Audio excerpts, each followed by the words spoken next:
Focus on Headline.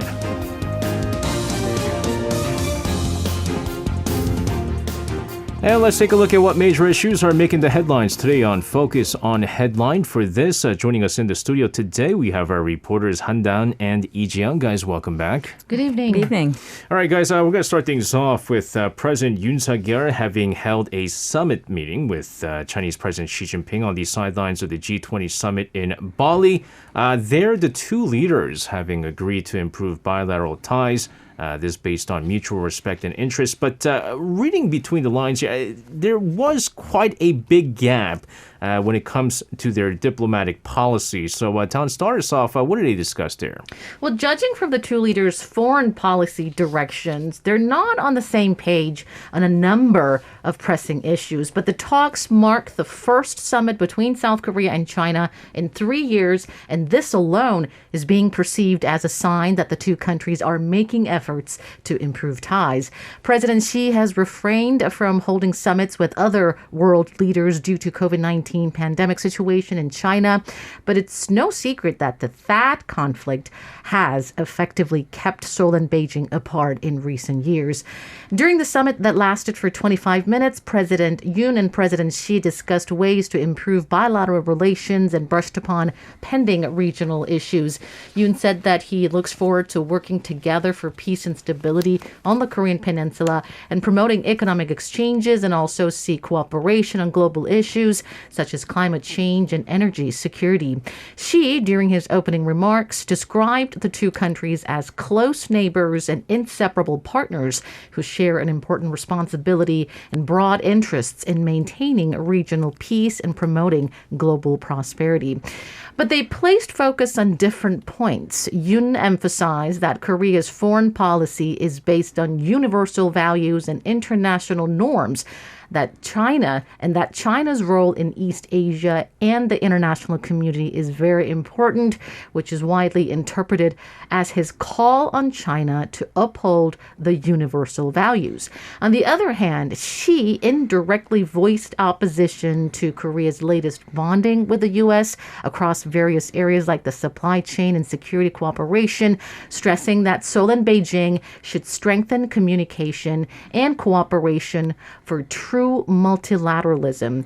Now, multilateralism is a term China uses in contrast to U.S.-led groupings such as the Quad Forum or the AUKUS, a trilateral security pact between the U.S., Australia, and the U.K. According to China's state-run Central TV, Xi also urged Yoon that Seoul and Beijing should guarantee smooth flow of global industry networks and supply chain together in an apparent move to convince Korea not to join moves to exclude China from them. On North Korea issues, Yoon expressed hope that China, as a permanent member of the UN Security Council and a neighboring country, will play a more active and constructive role. But the summit did not draw decisive remarks from China. Instead, Xi showed support for Yoon's audacious plan that promises large-scale economic support, saying China will cooperate if there's a positive response from Pyongyang. Yeah, again, this summit talk between the two leaders here, it was kind of put into schedule almost last minute, and we were saying that this was going to be a crucial meeting.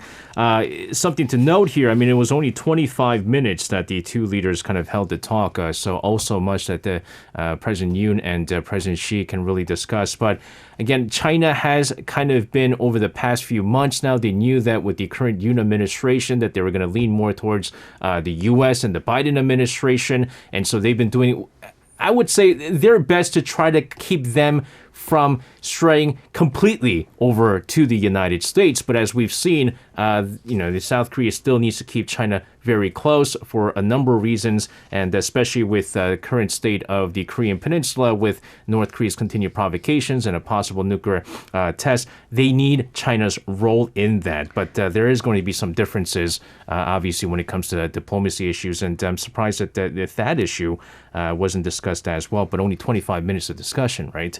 Nevertheless, President Yoon returning home this morning after wrapping up his 6-day trip to Southeast Asia. Let's also get a quick recap of his trip and also his upcoming summits.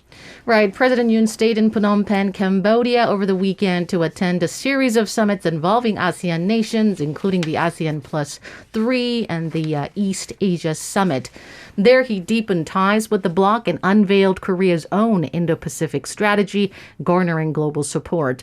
Also in the Cambodian capital, the president held talks with leaders of the U.S. and Japan, where the three sides reaffirmed their strong security ties and agreed to boost extended deterrence against evolving North Korea threats. Then he flew to Bali to attend the G20 summit, where he urged member nations to refrain from excessive protectionism in the food, energy, and security sector and instead seek solidarity and cooperation. The rush of diplomacy doesn't end there. He's expected to hold a summit with visiting Dutch Prime Minister Mark Rutte on Thursday and with Spanish Prime Minister Pedro Sanchez on Friday. The presidential office is also reportedly arranging talks between President Yoon and Saudi Arabia's Crown Prince Mohammed bin Salman, who's expected to visit Seoul this Thursday. Now, of course, as world leaders met over in Bali for this G20 summit, Russia's invasion of Ukraine took the main stage. Indonesian President Joko Widodo, who hosted the summit, called on leaders not to fall into another Cold War. Now, Chiyoung, can you tell us more about some of the key issues that were also covered in the meeting there? Sure. Now, under the theme Recover Together, Recover Stronger, the meeting's agendas include food, energy security, health, and digital transformation. But the main topic was, of course, Russia's war on Ukraine. Now, on the second day of the summit, on Wednesday, the schedule was disrupted by an emergency meeting to discuss reports of a missile landing in Polish territory near Ukraine. It's a push to condemn Russia's invasion of Ukraine, dominated Tuesday's talk, which was the first day of the summit. Now, Indonesian President Joko Widodo called on member states to end the conflict in his opening speech on Tuesday. And he said that the G20 must be the catalyst for inclusive economic recovery and that we must not divide the world into parts. And we must allow the world to mustn't allow the world to fall into another Cold War. Now, Ukrainian President Vladimir Zelensky also gave a speech via video to the summit and at Widodo's request. And he called on G20 leaders to become a co-creator of peace and also end Russia's aggressive war. Zelensky said in a video address that he is convinced now is the time when the Russian destructive war must and can be stopped, and that every day of delay means new deaths of Ukrainians, new threats to the world, and an insane increase in losses due to continuation of Russian aggression, losses for everyone in the world. Now, when President Zelensky spoke, Russian Foreign Minister Sergei Lavrov, who visited Bali on behalf of President Vladimir Putin, stayed in his hotel and didn't listen to the speech. Now, Chinese officials have largely refrained from public criticism of Russia's war, but Chinese President Xi Jinping told G20 leaders the global economy should not be weaponized and that we must resolutely oppose the attempt to politicize food and energy issues or use them as tools and weapons. That's right. I mean, even before the G20 summit kicked off, there were anticipation or expectation maybe that Russian President Vladimir Putin was going to take part. But, he openly stated that because there was also talks that Zelensky might be invited to the G20 summit, or he's going to be participating maybe virtually, as we saw with the video speech here, that he would not attend if Zelensky is anyway part of this. I think he didn't come to the G20 summit much for a bigger reason than that at this time. If he would have came, and there was a lot of talks about world leaders potentially boycotting a lot of the events where Putin was going to be there. But it's true right now, we talked about the Black Sea blockade before, where the Western countries have accused Russia of politicizing food. We know about the energy crisis that's going on right now, but the fact is this war is ongoing right now.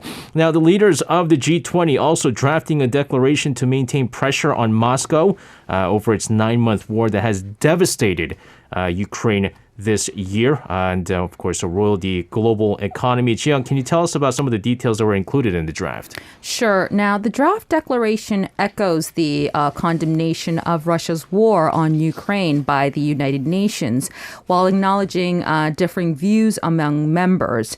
Now, the 16-page document had yet to be adopted by the G20 members, but the biggest concern is whether the G20 leaders can come together and adopt a joint declaration.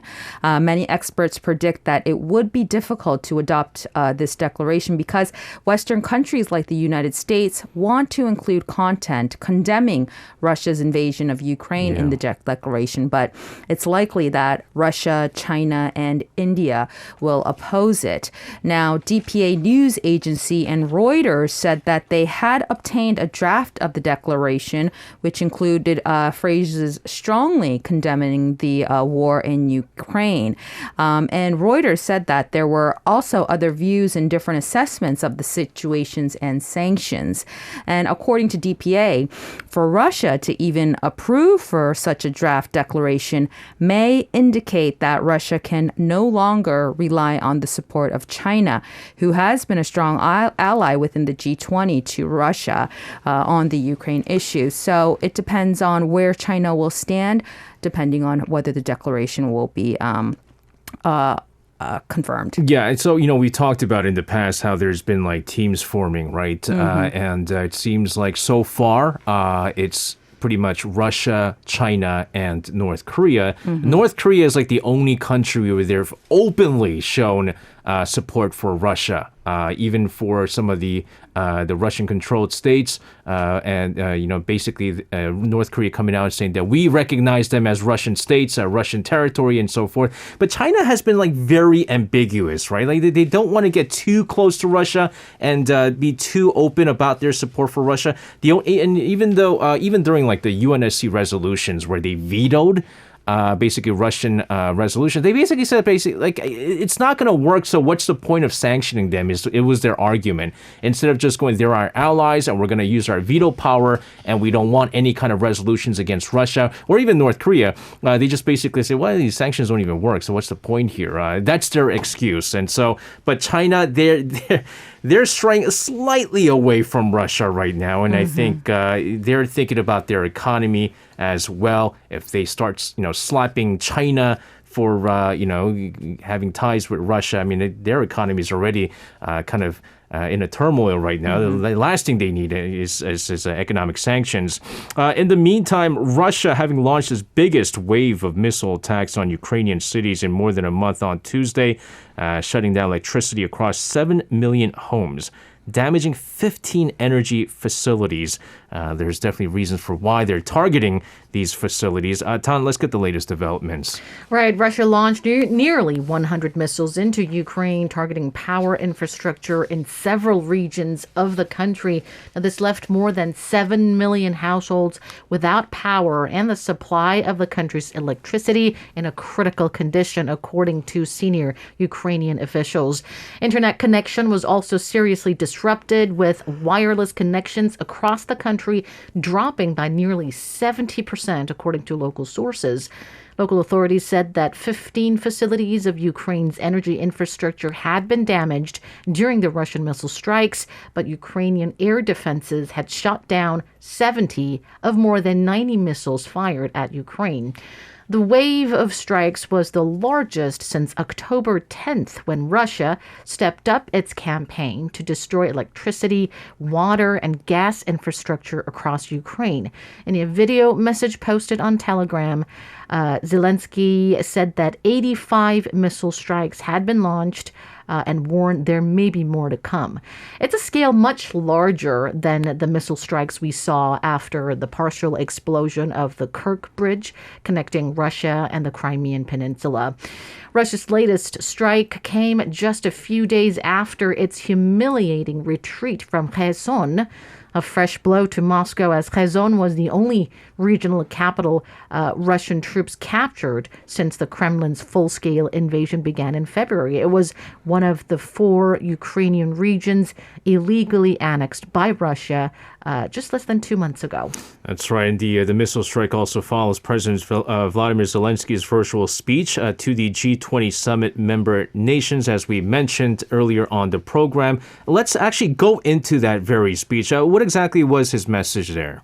Well, in the video speech, Zelensky set out a proposal ending the Russian invasion that involves a 10-step peace plan that lays out a path to nuclear safety, food security, and a final peace treaty with Russia.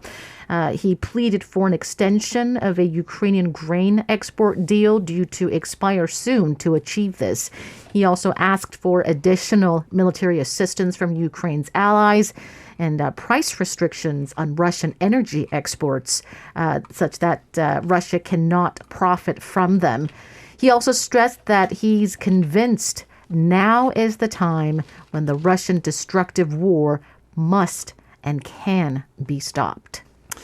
Obviously, no one, I think even Russia themselves did not think that this war in Ukraine was going to last 9 months and ongoing right now. They thought it was going to be in and out. But again, Ukraine has been getting a lot of support from the Western country, which is why this has been prolonged. But the fact is, now what Russia had been saying in the beginning and what they're doing right now just doesn't match. They've been saying that we're not hitting any of these civilian areas. We're not hitting any areas that are populated by people. They're just randomly shooting missiles right now. And there's a reason why, again, they're firing missiles at these energy facilities there. But really concerning news coming out. I know, Jiyoung, I think you briefly mentioned it earlier on. We're going to get more details on this because NATO member country Poland saying that a Russian-made rocket killed 2 people on Tuesday in eastern Poland near Ukraine. It summoned Russia's ambassador to Warsaw for an explanation after Moscow basically denied it was responsible here. And this is one of the big concerns that Poland had. And one of the reasons because they're so close to, that region there, were a war-torn region. And another reason for why Poland has been really ramping up their military weapon imports from South Korea. They've been buying a lot of military weapons from South Korea here. Tell us what exactly happened there. Yes. Now, the blasts came after Russia struck cities across Ukraine with missile attacks that Kiev said were the heaviest wave of strikes nearly 9 months into the Russian invasion. A statement from the Polish Foreign Ministry identified the missile as being made in Russia, but Poland's President Andrzej Duda was more cautious about its origin, saying that officials did not know for sure who fired it or where it was made. He said it was most probably Russian-made, but that is being still verified.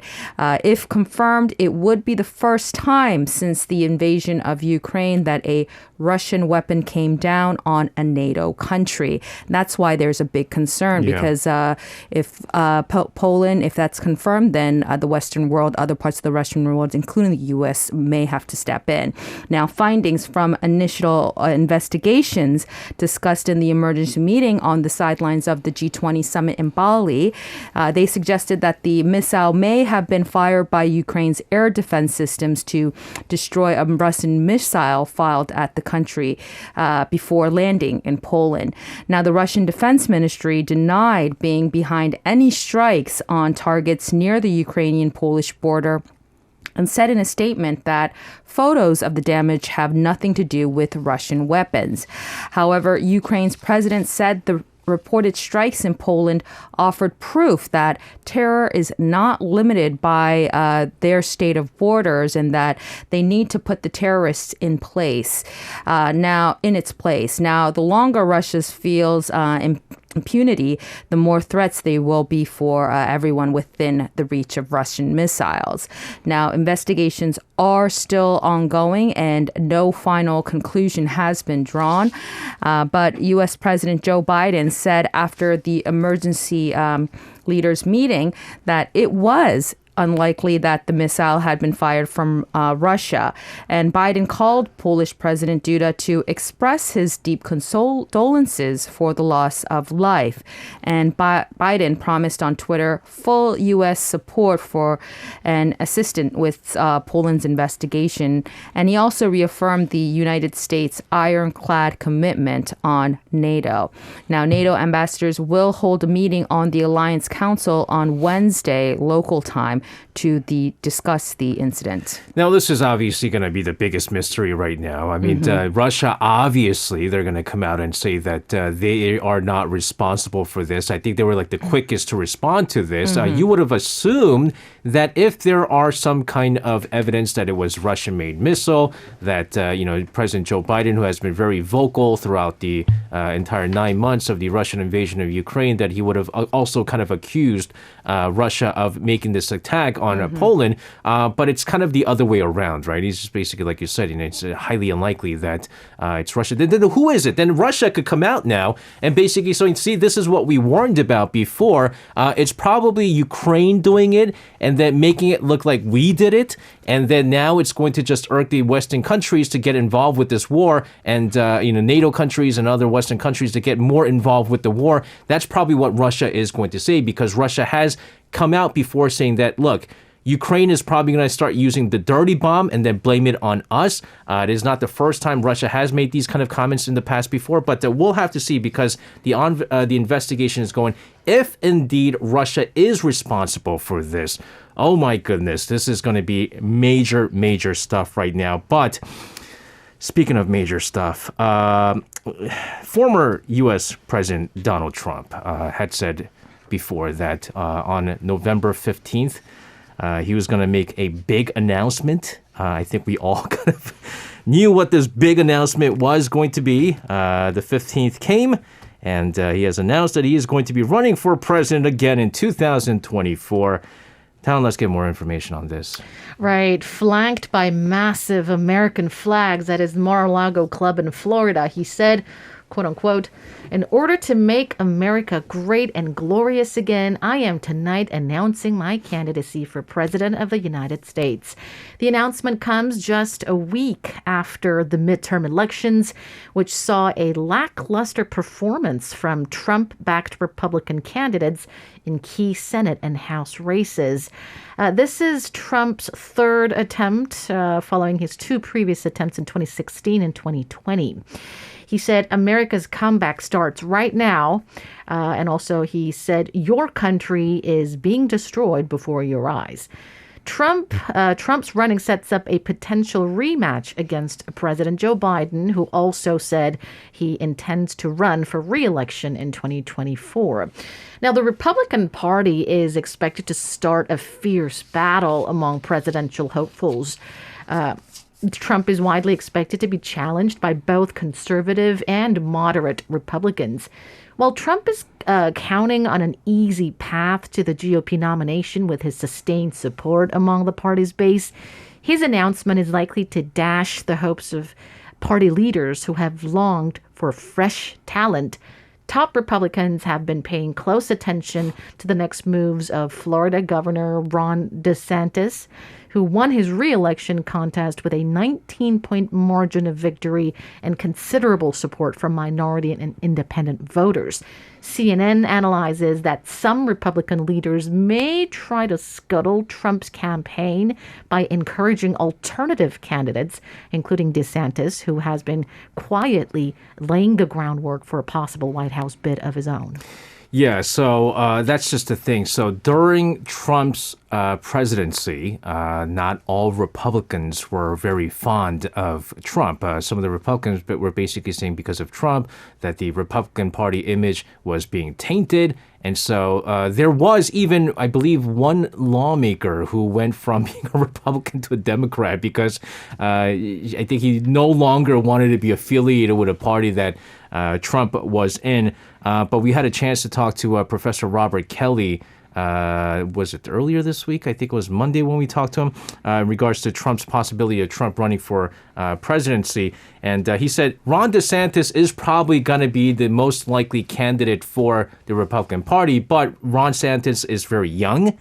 and he does not want to go hand in hand and battle against Trump because Trump can get very nasty during his campaign pledge where he's probably going to be attacking his family and stuff like that. And so Ron DeSantis probably, because he's young and he has much more opportunity later on, he's probably going to sit back and go, Trump, just go after it. Leave me alone.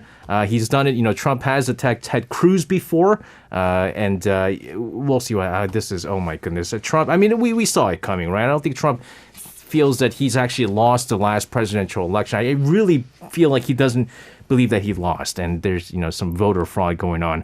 Let's talk about some brighter news here. And after an absence of about 50 years, NASA returning to the moon, finally launching its Artemis 1 mission. For our listeners out there, there's been several delays to the highly anticipated moon mission, whether it be because of maintenance, whether it be because of a hurricane. As we know, Cape Canaveral is over in Florida, so they're hurricane prone there. The SLS rocket lifted and launched at 3:47 p.m. here at Korea Standard Time on Wednesday. Let's get some updates on this, Chiang. Sure. Now, the American Space Agency, NASA, has launched its biggest ever rocket from Cape Canaveral in Florida. The 100-meter tall Artemis vehicle climbed skyward in an amazing mix of light and sound.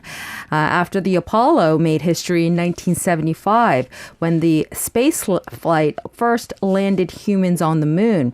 This time, the program is named after Artemis, which is the Greek goddess of the moon and twin sister of sun god Apollo. So you may know why that got named. Yeah. They named that this program Artemis. But not only is it better fit in terms of the name and destination, Artemis will ensure something Apollo neglected to do. It has put the first woman on the moon. It will, exactly. Yeah, It yeah. hasn't, not yet. So it will put the first woman on the moon. And its objective is to hurl an astronaut capsule in the direction of the moon. And today's flight followed two previous launch attempts in August and September that were aborted during the countdown because of technical glitches. But such issues were overcome this time, and the Space Launch System, as the rocket is often called, was given the go to begin its ascent from the Kennedy Space Center at 1:47 local time. Now, the rocket has a number of important maneuvers to perform high above the planet to get the Arirang capsule on the right path of the moon. Now, it will be a couple of hours after liftoff before we know whether these tasks have been completely correctly done. And December, we will see NASA celebrate the 50th anniversary of Apollo 17, the very last time humans walked on the moon. And the Artemis program aims to land women and astronauts of color on the south pole of the moon through Artemis 3 in 2025 and 2026, which ultimately where their ultimate goal is to develop lunar resources on Mars. Yeah, it's kind of almost surprising that they haven't put any man or woman in the moon since Apollo 17. Was it? Is that the last? Was it Yes, 75? that's right. 1975 was the that's right. last time. You would think that with science and technology right now, they'd be going to the moon every other month or something like that. But also, it also costs a lot of money to send people there. Also, it's very risky, which is why they're doing 3 different programs, right? The first one, I believe they're using like a fake dummy that is very similar to humans or Right. something like that with like actual like organs inside. And the second one will be just another trip around orbiting. And the third one, of course, will actually have people land on the moon there. Guys, let's move on to what's going to happen tomorrow. Tomorrow is a major, major day for over 500,000 students who are going to be flocking to test sites across the nation. I mean, they called it the biggest exam of their lives. I don't like to put it that way. It just puts too much pressure and burden on these students. It's the college entrance exam. It's called Suneung, or the CSAT, a college scholastic ability test. All right, there's many things that happen on this day. Tan, what do we know? What do we have to know before the exam takes place? Right. Nearly 510,000 applicants, including high school seniors and graduates, are expected to take the College Scholastic Ability Test, a single-day, 5-session exam at 84 test districts nationwide tomorrow. Now, it's the third college entrance exam the country has held since the outbreak of COVID-19, and the first in which applicants who have tested positive will be allowed to leave their homes and hospitals to take the exam on site. Test takers with symptoms of COVID-19 or those infected with the virus will take the exam in separate rooms. The Education Ministry said it has expanded the number of test sites for COVID patients, exam sites, not COVID test sites, but the college entrance exam sites for COVID patients, which can accommodate up to 5,000 students who have tested positive. Now, Chi-young will get to more details on this, but workers at public institutions and large companies will be required to get to work later than usual at 10 a.m., while extra buses will also be arranged from 6 to 8 a.m. to ensure students' safe arrival in time for the exam, which begins at 8:40 a.m. And you know how it always gets very cold on the day of the exam? For some reason, it just magically in one day, yes. There's a very scary tale about that, but I won't get to that because it's unscientific. Or from the day of the college entrance exam or from the night before, but that won't be the case this year. Temperatures will hover around the seasonal norms tomorrow, with morning lows ranging between 0 to 9 degrees Celsius and daytime highs between 14 to 19 degrees Celsius. None of you guys took the Suneung exam, right? I took it 3 times. You took it 3 times. Three really? times? Yes, My third one goodness. was the charm. Thank you very much. All right, so you exactly know the Good for pressure you. and the Yeah, the pressure and the cold, but it's the day before is actually not that nerve-wracking because you actually have to go to the site the day before. So there's kind of like a mock-up kind of thing. Right, So you have right. to check before. So for people who are late on that day, it's not because they can't find the place. It's because they slept in. yeah. And I'm sure, because you've taken it 3 times, there's more pressure each time that you take it, obviously, because you don't want another year of studying and things like that. I mean, there's just so much pressure here. And this college entrance exam, CSAT or Suneung in Korean, it is a very important event for the students, but also basically the entire country gets involved with making sure that all the students are able to get there in time. So every year, authorities heighten security measures. There's flight delays. I know that when there's the listening portion of the English, right. no planes are allowed to be in the skies when that happens. So we make every little detailed measures to ensure that they take the test here. And this year, of course, no exception. Chiang, let's get more on this. Sure. Now, authorities will impose, as you mentioned, heightened security measures across South Korea on November 17th for the Suneung. And more than 500,000 students are taking the university exam. And additional police officers will likely deploy along the routes. Also, hotels are providing accommodation for test takers who are from remote areas, such as Ulleungdo, to stay at their hotel free of charge so they can make it on time for their test. And of course, the hotel fee will be supported by the local governments. Hospitals are also creating test venues within their facilities so that patients can take the test in the hospital without compromising their health and others. Labor groups and organizations for the disabled will also postpone their strikes or protests. And for the test takers on the day of the college entrance exam, the commute hours for public organizations, as you mentioned, will be at 10 a.m. delayed. And public transportations, and also they will be extended. Now, the stock market is also not an exception. They will also open an hour later from 10 a.m. and they will close at 4:30 p.m. Flights will likely not take off or land during the listening test segment, which is 1:05 in the afternoon to 1:40. And airlines could reschedule domestic and international flights. Minor business disruptions are possible near exam venues, so employees could face travel delays and increase absenteeism if possible. Now, if you're commuting or doing business tomorrow, just allow some additional travel time.